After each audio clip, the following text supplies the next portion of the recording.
నమస్కారం మిత్రులారా. ఇప్పుడు నేను అనుకుంటే 20-30 లక్షలు పెట్టి ఫైనాన్స్లో పెద్ద కారే కొనొచ్చు.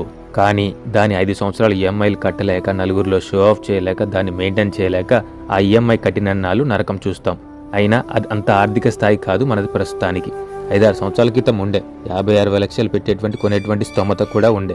కానీ నేను చేసినటువంటి చిన్న పెద్ద తప్పిదాల వల్ల, ఆర్థిక క్రమశిక్షణ లేకపోవడం వల్ల ప్రస్తుతానికి నాకు టాటా టియాగో బేసిక్ వర్షన్ తక్కువ బడ్జెట్లో, ఇదే నాకు ఆర్థిక స్తోమతకు ప్రస్తుతానికి చాలా ఎక్కువ. దీన్ని కూడా ఫైనాన్స్ రూపంలో తీసుకోవడం జరిగింది. ఎందుకంటే ఇప్పుడు మనకు అత్యవసరం, వీడియోస్కైనా, మల్టీపర్పస్ పనులకైనా, వ్యవసాయం పనులకైనా అవసరం కాబట్టి మనకు పని నడిస్తే సరిపోతుంది కదా. అయినా డబ్బును చూసి, కారు రేంజ్ను చూసి, కారు స్థాయిని చూసి ఇచ్చేటువంటి విలువ, రెస్పెక్ట్ అవి ఉన్నంతసేపు మాత్రమే ఉంటాయి. కానీ కారు లోపల వ్యక్తిని చూసి ఇచ్చేటువంటి విలువ, రెస్పెక్ట్, అతను ఎలా వెళ్ళినా కూడా, ఆఖరికి సైకిల్ మీద వెళ్ళినా కూడా అదే స్థాయి, అదే విలువ, అదే రెస్పెక్ట్ ఉంటుందని మనస్ఫూర్తిగా కోరుకుంటూ మీ రైతు బిడ్డ రాజబహదూర్ రెడ్డి.